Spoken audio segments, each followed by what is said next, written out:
Hello and welcome to today's video. Today I'm sitting at Cook's Beach in the Coromandel Peninsula. Cook's Beach is approximately 40 minutes drive south of Whitianga, where I was yesterday.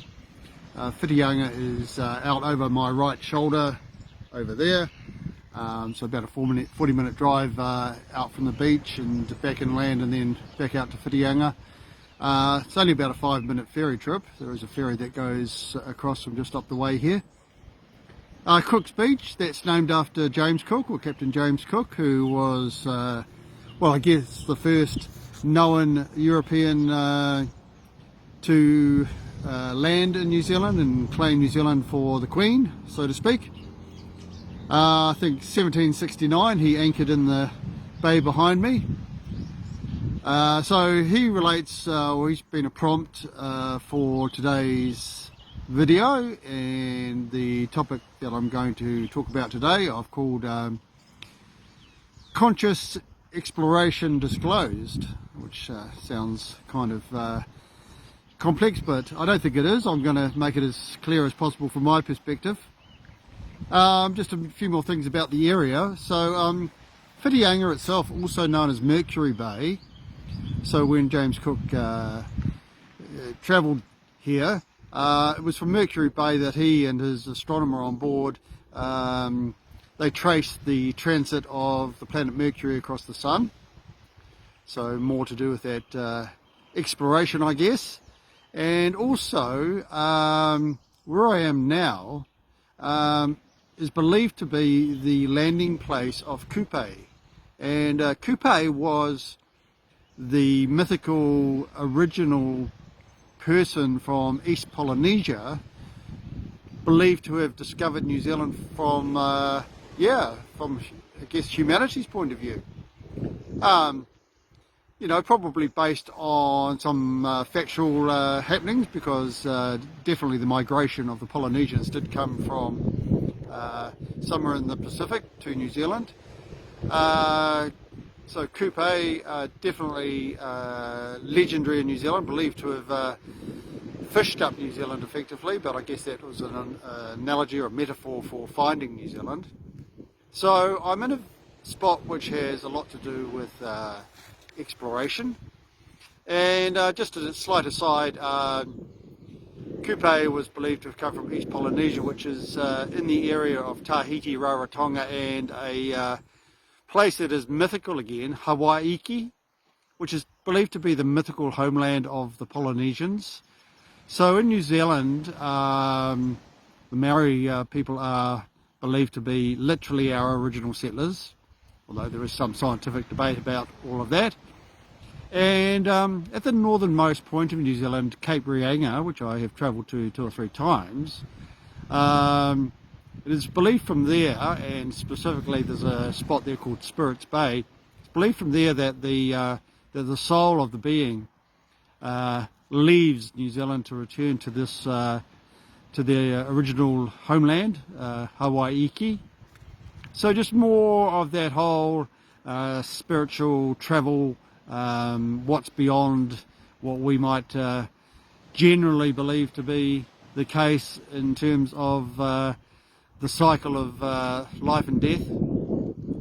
I was actually up there in 2022, and for the first time, and I was standing at Cape Reinga and had a very spiritual experience. It was a perfectly clear sunny day, and way out in the distance is Three Kings Islands. And just prior to me arriving there, as in only a week or so prior, there had been a fishing tragedy, or a fishing boat tragedy. A charter boat had capsized out there and 5 people had died. So it was a perfectly clear day, and I was looking out over to Three Kings Islands, and above Three Kings Islands was the only cloud in the sky. And to me the cloud was in the shape of a crown, and I took a picture of that. So just that more significance in terms of as I was awakening to symbology, synchronicity, I saw in that cloud a message. And I believe all these things are just things that are there for anybody to see, but it just really depends on how much of our being is awake to see these things. Yeah, the universe delivers signs all the time about what exists beyond the physical material plane. Now, getting back into today's topic, which conscious exploration disclosed. Another thing that popped up actually last night, just on my internet feed, was a trailer for the movie Disclosure Day, which I believe is coming out in about 5 days' time. And I'm not really a movie watcher whatsoever, but it just popped up. And it's a Steven Spielberg film about, a whistleblower in America trying to uncover what the government knows about alien life. And it leads into Disclosure Day, which is going to be this extraordinary event, most amazing event for humanity. Which, of course, if proven to be the case, as in I'll call it real life, but in real life for the masses, then it is going to alter people's perceptions. It's going to alter history if that was the case. If aliens, as you know, in general terms, people think may exist on other planets who may or may not have visited Earth in the past, and whether alien bodies and alien craft have been recovered. I kind of have no doubt that those things have occurred, but that's again a story for another day. And I just wanted to more talk about this concept of sort of like alien life, or what it is, or what lays beyond the conscious if we get into exploring things. So exploration from the Earth up, so I call that kind of like the sending probes out into space to try and discover what lays beyond the galaxies, or our galaxy, or solar system into the galaxies, I should say. That's proven to be kind of complex and hard work, as I always say. Anything that we try to do from the physical material plane is levels of complexity, and sort of, if you can conceptualize that galaxies are multi-dimensional, infinite, to even get millions of miles away, we may not be even close to finding what's out there. But that's all good. That's one way to do it. Another way to do it is to perhaps think, can we visit these higher realms? And as anyone who's read my writings, or in particular listened to some of my more recent videos, I've visited the higher realms. I've no doubt about that. The higher realms that I've visited, there's all sorts of entities and things occurring. And I've only seen, in some ways, a very limited angle of that reality, I'll call it. Higher realms, infinite. Entities that I saw there definitely are not of the human form. Not necessarily anything like the human form, but just if you can conceptualize, it's anything from the human form right out to anything one could conceive and beyond. So I've visited those, and I've talked about that in terms of my experiences with ayahuasca, which is psychedelics, and Bufa alvarius, which is the strongest psychedelic literally known to mankind. And if anyone has any doubts about whether these things happen, well, that's fair enough. If you haven't experienced it, it's just all theory until one experiences it. So I'm fortunate in the sense that I have undergone the Gnosis, so the Gnostic aspect of my symbology, so the literal experience of these things, which proved to me beyond a shadow of a doubt that things exist beyond the material physical plane. So in my symbology, I talk about the Gnostic universal realms uncovered, and that's exactly what I've done. I've had the Gnosis, I've gone universal, I've visited so many realms, and as I say, so many, but nowhere near what exists, of course. That's a never-ending journey, and I've uncovered so much. Now, just tying that back into people who utilise things such as psychedelics and ayahuasca, and if you look at that, some people are going to see some pretty weird, wacky things, and it might just look like someone's tripping out and just having some random, messy experiences.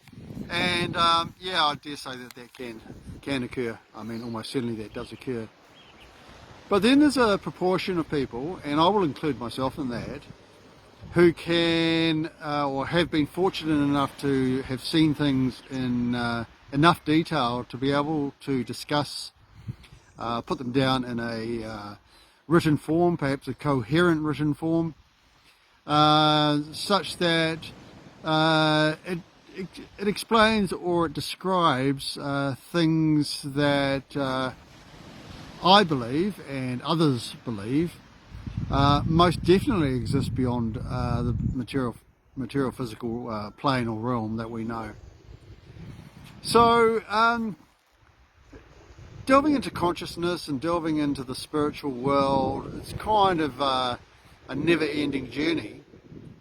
But I have noticed of recent times some scientists who have, doing a lot of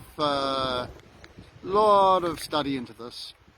And one that I read the other day, which really suggests that our embodiment as humans, so the embodiment being that we are physical beings, is just about the lowest possible version of consciousness in the universe. And so by that I mean we are rooted in the physical material plane, which is the lower vibrational energy. And beyond that, the energy is of such high vibration that it's not of a physical form. So if you can kind of conceptualize around when we look at a human, yeah, we're a pretty magical being in terms of how we're made up, etc. But beyond us are so many levels of consciousness that embodiment or physical bodies just does not exist. So if we tie that into what we are as humans, and the more I think about this, the more I absolutely believe it to be true, is that we're definitely receiving stations for the universe. And the more receptive, as in the more open, the more almost pure we as a human being can be, so we want to be a pure receiving station, the more we will see. And what we're seeing and what we're doing is we're tuning into the consciousness that's out there, the infinite intelligence. We're dealing with this universal information, universal everything that we can tune into. And if we can do that, we will see what might be described as aliens. And there are people who have talked about seeing alien forms in psychedelic experiences and ayahuasca experiences. So when people talk about having experienced sightings of UFOs or aliens, there's a very good chance in my mind that what people are actually experiencing is they are tuning in to the universe, and they're able to see these things which to the, let's call it the naked eye, or to the masses, we're not tuned in to see. So these things exist all around us. I mean, so many things exist all around us that we are just not of a developmental stage to see. So the question becomes, well, how do we go about developing one's being to see these things? It's all to do with regards raising the vibration. So raising the vibration of the individual, and I've talked about that a lot. To raise yourself up into the higher consciousness, so that you then bring into your conscious this big unconsciousness that exists. So the universal unconscious, the infinite intelligence, whatever we wanted to call it, we could call it God, the God being. So this is available to everybody, because if I can do it, I kind of think that anyone can do it, because I came from a position of logic and black and white and numbers and accounting, and I got an interest in this, and I got on a path, and as time has developed, I had an awakening, and then I experienced the enlightenment, which is the actual seeing of these things and the experiencing of these things. So the seeing is one thing, but the actual feeling and the emotion associated with them is another. So when we're talking about things like the film Disclosure Day, which is the potential for there to be this massive disclosure to mankind as to the existence of aliens and UFOs and the various connotations around that, and of course that would change mankind's understanding of everything. I suspect that's coming. I mean, whether it's coming in my generation or future generation or whatever, unsure. And whether it comes from the outside, like a disclosure from the government, or whether it comes from the masses of people becoming, as I say, in touch with their higher being, so that they are actually seeing these things on a more regular basis, or actually just seeing these things. And as I say, once I saw these things, which is the things beyond the normal day-to-day existence, I believe anything is possible. You know, I talk about, just a term when I'm just generally discussing with people, anything is possible. You know, the landing of a UFO and Elvis Presley jumping out and playing his comeback concert. I mean, that wouldn't be of any surprise to me whatsoever. And I know that's a kind of, very simplistic and, oh yeah, that's a bit of a strange metaphor for what's possible. But anything is possible. And the reason I believe anything is possible because I've seen so much. So I don't know if we need to wait for a disclosure day. I think individuals such as myself and the many people who have raised their self to higher consciousness have already disclosed. It's just a matter of whether people accept that this is so or not. And whether they do or they don't, I mean, that's of no concern. I'm not here to preach to anyone about it. But, yeah, it's sort of worth thinking about.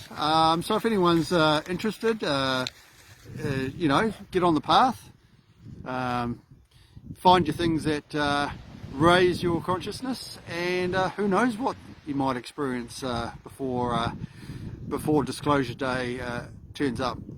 Anyway, I'll say thank you for listening.